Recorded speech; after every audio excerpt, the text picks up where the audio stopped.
신명기 강의 10번째 시간입니다. 신명기 2장 1절로 7절입니다. 같이 읽겠습니다. 우리가 방향을 돌려 여호와께서 내게 명령하신 대로 홍해길로 광야로 들어가서 여러 날 동안 세일산을 두루 다녔더니 여호와께서 내게 말씀하여 이르시되 너희가 이 산을 두루 다닌 지 오래니 돌이켜 북으로 나아가라. 너는 또 백성에게 명령하여 이르기를 너희는 세일에 거주하는 너희 동족 에서의 자손이 사는 지역으로 지날진대 그들이 너희를 두려워하리니 너희는 스스로 깊이 삼가고 그들과 다투지 말라. 그들의 땅은 한 발자국도 너희에게 주지 아니하리니 이는 내가 세일산을 에서에게 기업으로 주었습니다. 너희는 돈으로 그들에게서 양식을 사서 먹고 돈으로 그들에게서 물을 사서 마시라.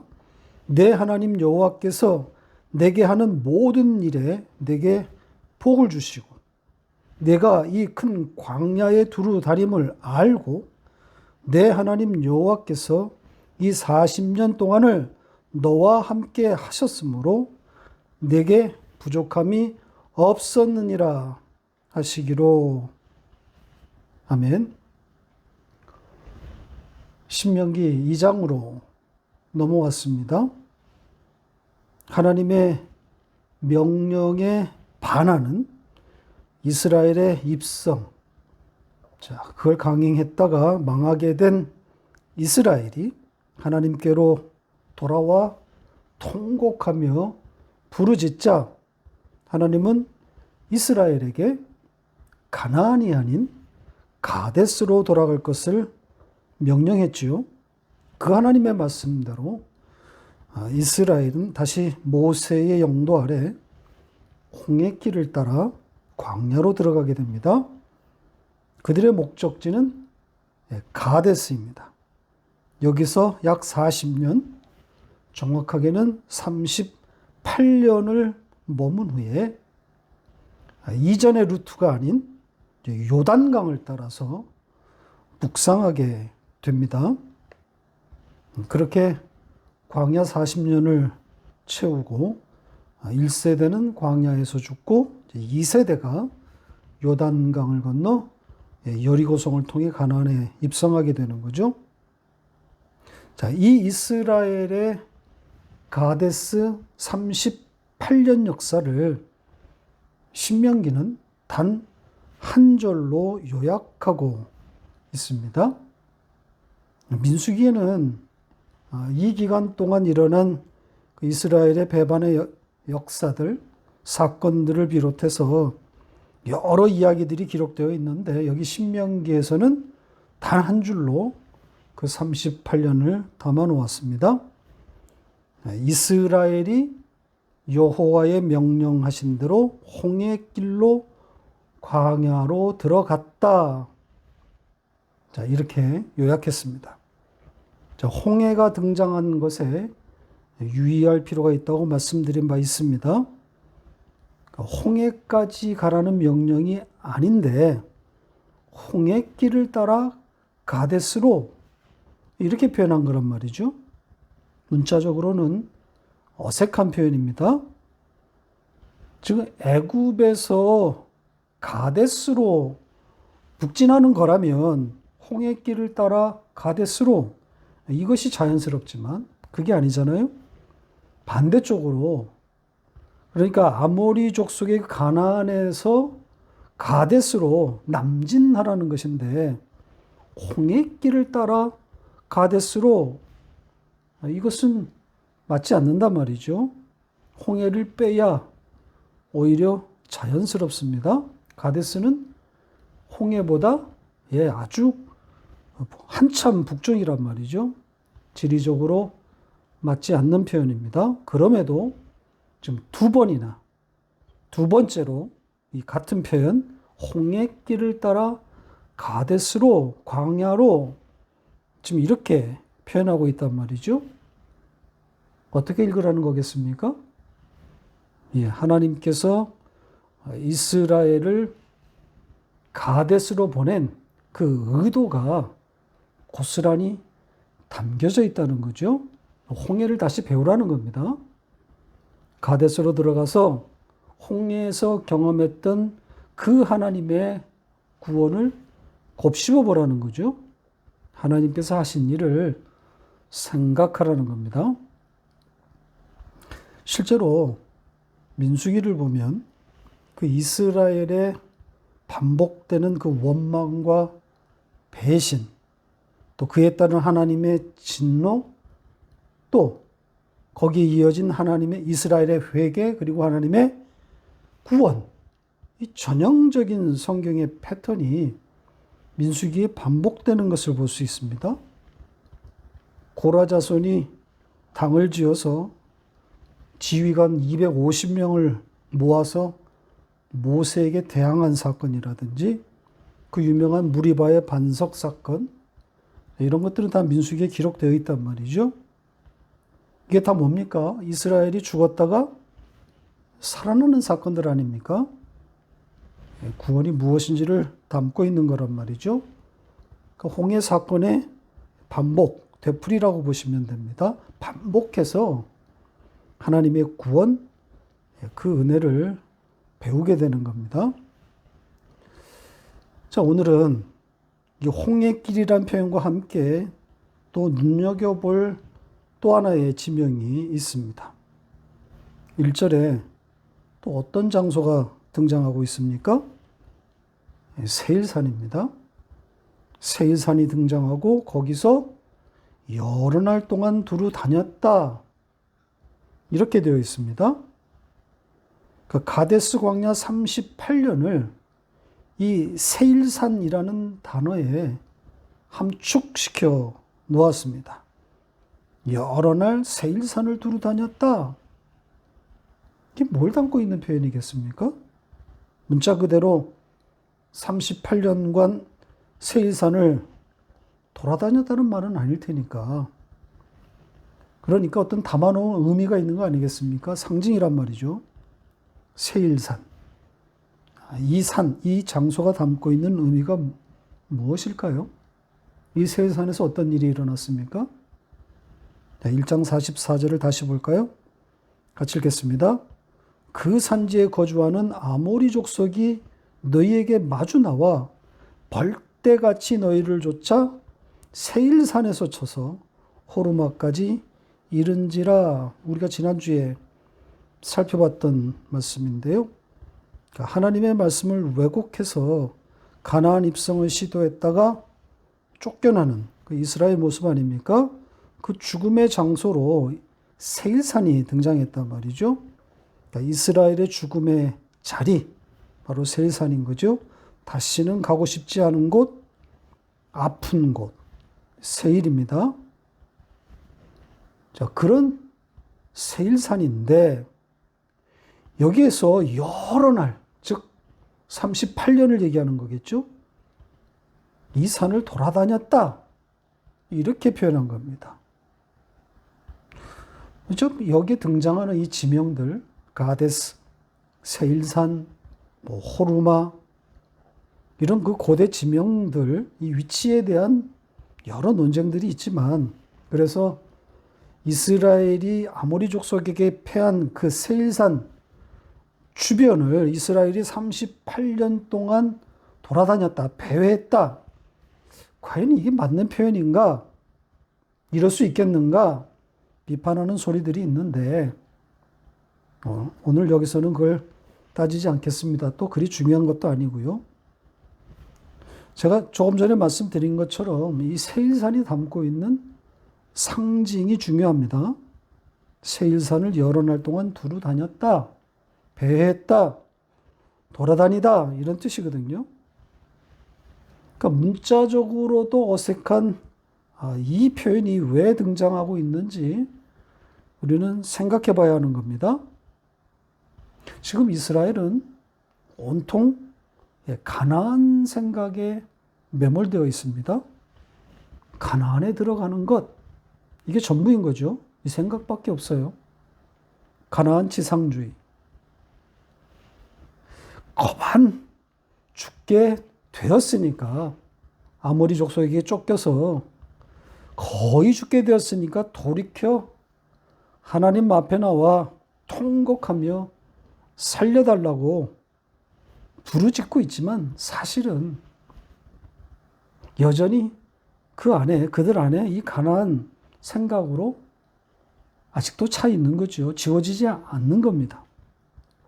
그래서 지난주에도 우리가 확인한 것처럼 하나님이 이들의 소리를 듣지 아니했고 귀를 기울이지도 아니했다, 이런 내용이 있는 거 아니겠습니까? 그래서 하나님이 이들의 그 마음에 남아있는 그 가나안, 거기를 허락하지 않았다는 것으로 해석한 바 있습니다. 그 가나안 지상주의를 신봉하는 이들을 돌이켰다고 해서, 돌아왔다고 해서 그 가나안으로 들여보내면 어떻게 되겠습니까? 보나마나지요. 그들이 가나안에 들어가서 가나안의 진정한 의미를 배울 수 있을까요? 어림도 없는 소리입니다. 그러니까 그 가나안에 매몰된 그 우상 숭배에서 나오는 그 믿음 없음이 폭로되고, 가나안의 진정한 의미를 배우게 되는 가나안의 대체지, 바로 세일산이, 가데스가 등장하는 거란 말이죠. 지난주 우리가 다룬 핵심 주제 아니었습니까? 가나안이 아닌 가데스로. 자, 그런데 오늘 본문에서는 그 가데스가 세일산으로 바뀌어 등장한 겁니다. 그러니까 이스라엘이 아모리 족속에게 쫓겨 죽었던 바로 그곳 세일산이 가데스를 대신하고 있는 겁니다.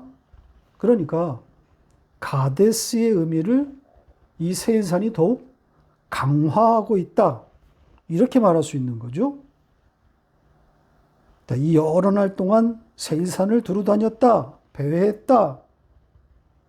38년간 이 가데스, 38년의 가데스를 이 세일산에 하나님이 묶어놓은 겁니다. 이스라엘을.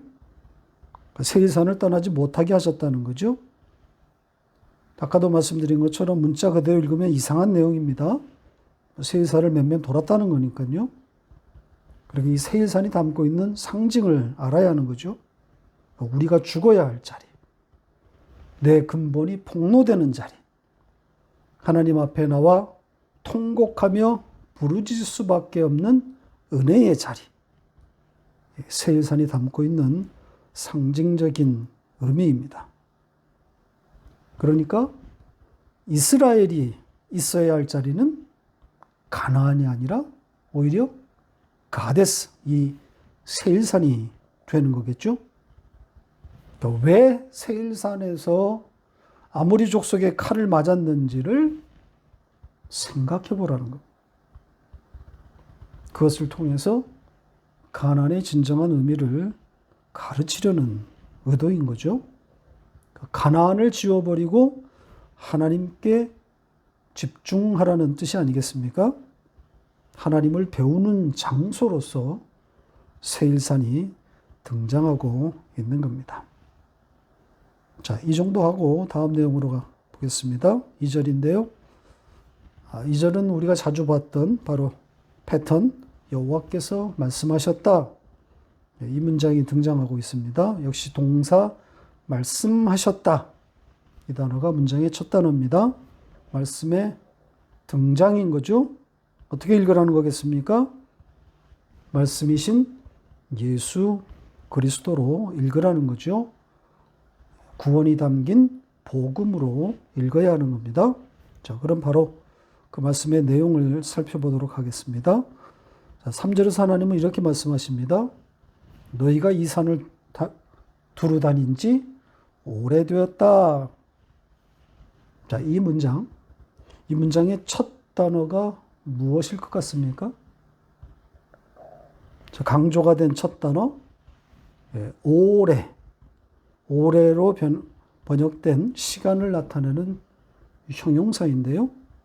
크다, 충분하다. 이런 의미를 가졌습니다. 그러니까 이 산에서 충분히 있었다. 그 날이 다 채워졌다.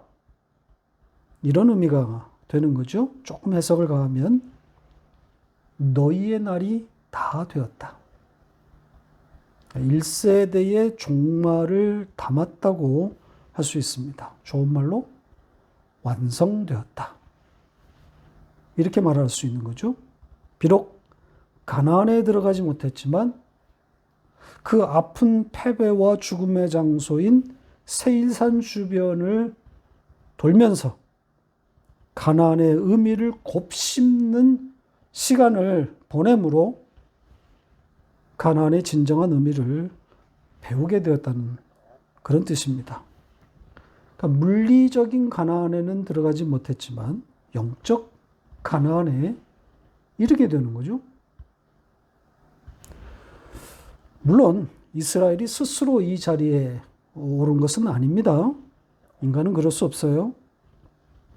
이 세일산에 있으면서도 이 가데스에서도 이스라엘은 또 배반했습니다. 그러나 그 숱한 배반에도 불구하고 하나님의 열심이 그들을 이 완성의 자리까지 끌어다 놓으신 거죠. 그러니 부끄러운 구원이란 말입니다. 이스라엘이 한 것이라고는 원망과 배반뿐이었는데 그런데 결국은 하나님의 품에 안긴단 말이죠. 누구 때문입니까? 무엇 때문입니까? 예, 모세 때문이에요. 모세의 중보. 이것밖에 없어요. 자기를 죽여서라도 이 백성 살리겠다고 부르짖은 중보자 모세의 공로에 기대어 그들의 조상 아브라함 곁으로 옮겨가는 겁니다. 그 중보자의 중보인 거죠. 그래서 오직 은혜인 겁니다. 중보자가 있으므로 그 중보자 한 사람의 죽음으로 예수 그리스도의 그 희생으로 모두가 살아나는 거란 말이죠. 그러니까 이 이스라엘 1세대도 아브라함이 예수 그리스도를 보고 기뻐한 것처럼 이들도 이 세일산에서 예수 그리스도를 보고 기뻐하다가 하늘로 부르심을 받는 겁니다. 그런 의미에서 세일산은 예수의 십자가가 선 곳이다. 이렇게 말할 수 있습니다. 세일산은 구원이 선포되는 하나님 나라란 말이죠. 자, 이 정도 하고 다음 내용으로 가겠습니다. 자, 이 여러 날이 채워지자 하나님은 이스라엘에게 북으로 나아가라고 명하십니다. 돌이켜 북으로 나아가라. 이렇게 되어 있습니다. 돌이켜라. 이 단어는 계속 지금 반복되어 나오고 있는 단어입니다. 방향을 튼다는 의미인데 새로운 역사가 시작된다는 상징적인 의미로 보시면 됩니다. 그래서 여기 이 돌이켜 북으로 나아가는 이 주체를 저는 이스라엘 2세대로 그렇게 봅니다.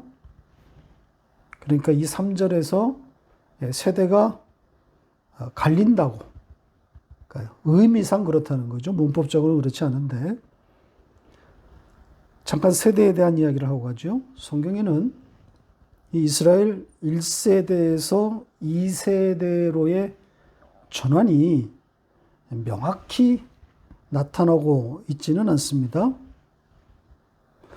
그도 그럴 것이 1세대 전체가 한날 한시에 한꺼번에 죽는 것이 아니지 않습니까? 물론 이제 이 뒤에 그런 맥락의 표현이 나오는데 그때 가서 다시 설명을 드리고요. 아무튼 서서히 시차를 갖고 세일산 주변을 맴돌다가 죽어갔을 거란 말이죠. 사실 1세대와 2세대가 칼같이 구분되는 것은 아닙니다.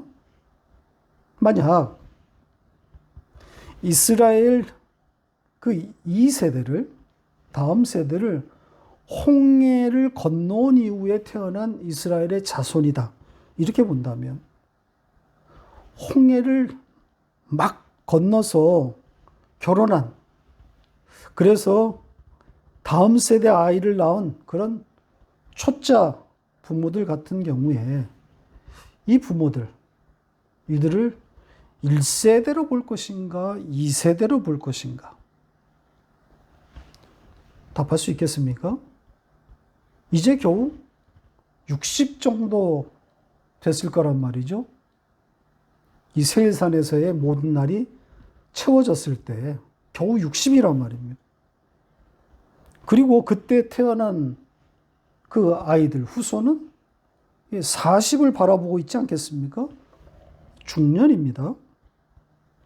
그러면 자, 40을 바라보는 이들이 하나님의 명령을 왜곡해서 가나안에 입성하다가, 가나안 입성을 시도하다가 맞아 죽은 그 무리 가운데 이들이 끼어 있었을까요? 아닐까요?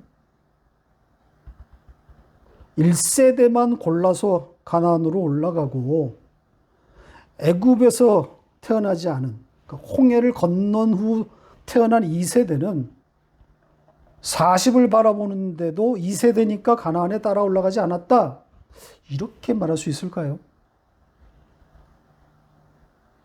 그러니까 다음 세대, 2세대, 이 말이 사실 애매한 겁니다.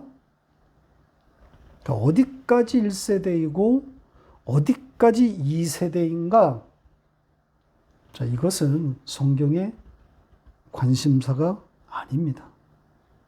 다만 하나님의 택한 자, 하나님의 백성과 아닌 자의 구분, 그 상징일 뿐인 겁니다. 그래서 제가 이 북으로, 이제 돌이켜서 북으로 가는 이들을 2세대로 부르자고 그렇게 제안하는 겁니다. 그러니까 흐름상 2세대의 역사가 시작되는 지점으로 보자는 거죠. 자, 그럼 새 역사가 시작되는 그 이야기를 시작해 보겠습니다. 하나님은 2세대에게 새로운 길을 제시합니다. 1세대가 올라갔던 그 루트가 아니라 요단강을 따라 북상하는 새 길을 제시합니다. 상당히 돌아가는 길입니다. 그런데다가 가나안 부족과는 또 다른 나라들을 통과해야 하는 번거로움과 또 위험이 존재합니다. 왜 이렇게 하셨을까? 이런 의문을 갖고 성경을 읽는 것은 나빠 보이지 않습니다. 하나님께서 아무 생각 없이, 아무 계획 없이 이렇게 하지는 않았을 것이다, 이런 전제를 갖는 거니까 좋은 거란 말입니다. 여호와의 말씀, 여호와가 말씀하셨다, 이렇게 예수 그리스도로 읽으라, 복음으로 읽으라는 전제가 달려 있으니까 더욱 그렇지 않습니까? 따라서 이 요단강을 따라서 북진하는, 그러면서 만나게 되는 가나안 부족이 아닌 여러 나라들, 그 나라들과 관련된, 그 땅들과 관련된 이야기에도 집중할 필요가 있는 겁니다. 자, 오늘 본문에 등장하는 첫 나라가 에서의 나라, 에돔 족속입니다. 자, 그 나라를 어떻게 하라 그럽니까? 통과해라. 패싱하라는 거죠.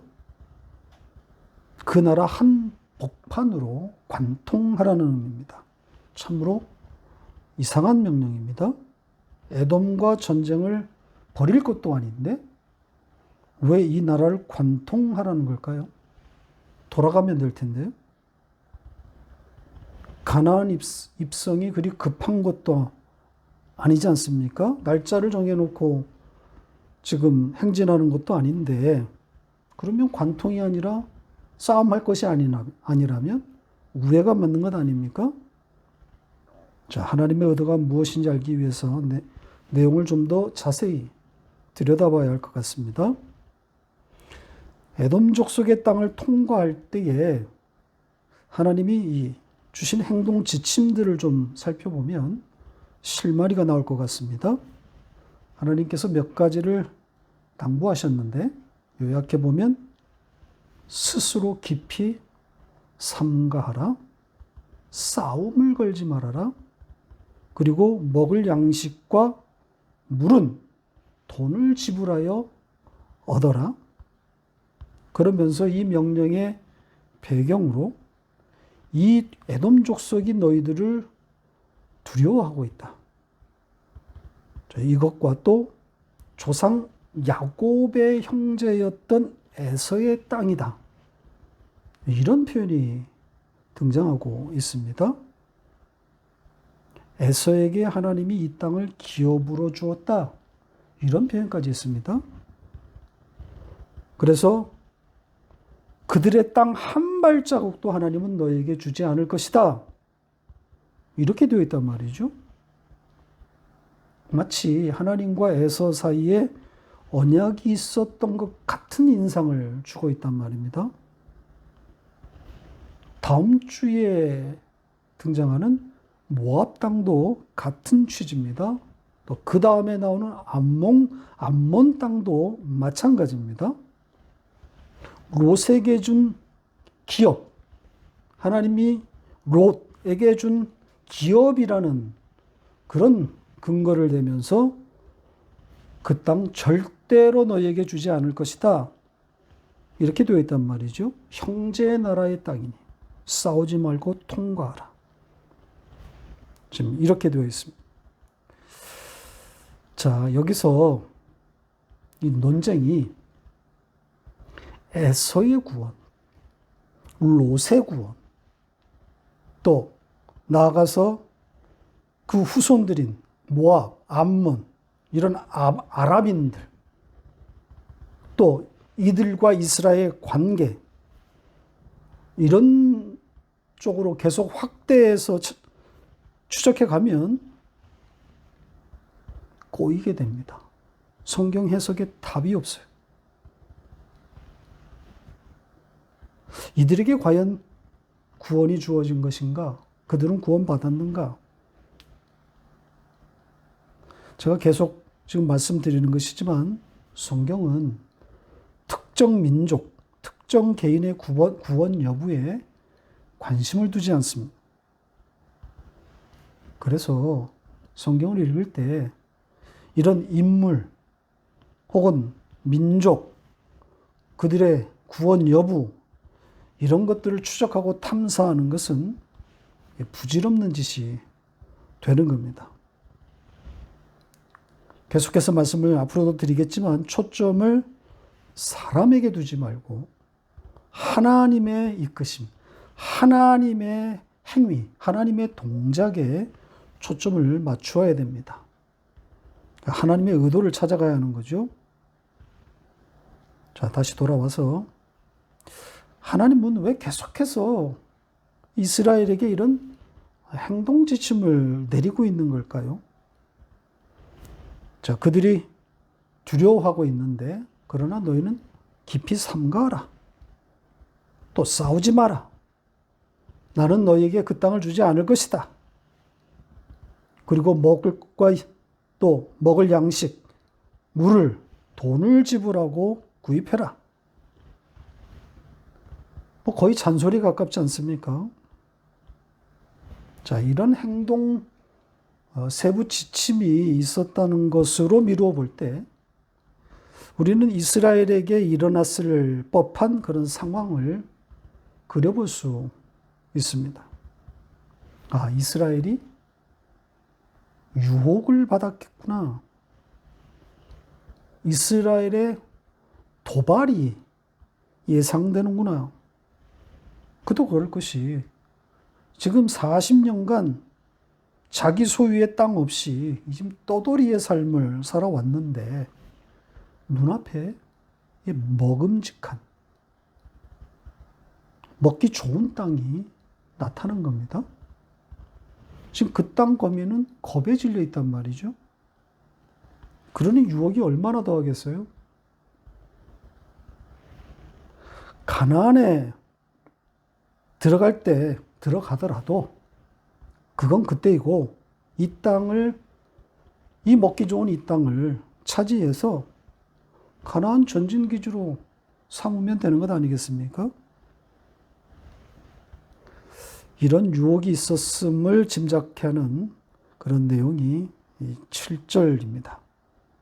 이 7절은 정말 복음 그대로의 내용인데요. 자, 이 7절 다시 볼까요?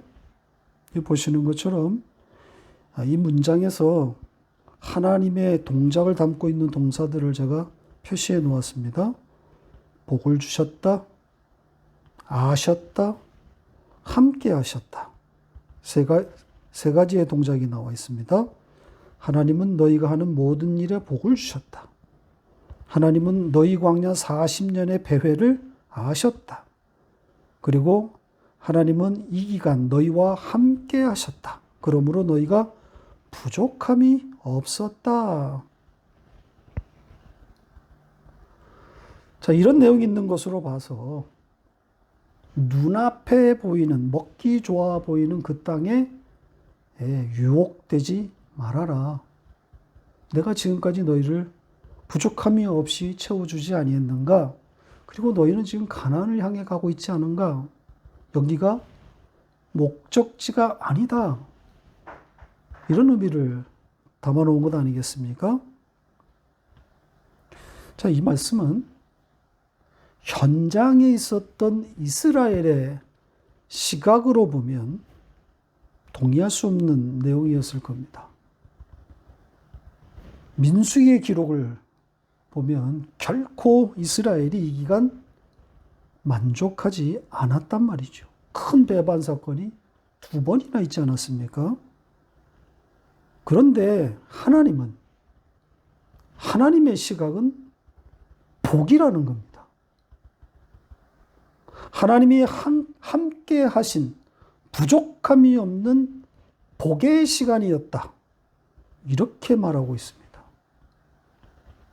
부족함이 없는 하나님이 함께하는 나라였다. 40년의 광야 생활, 가데스의 그 생활을 이렇게 정의하고 있습니다. 이게 하나님의 나라가 아니고 뭐겠습니까?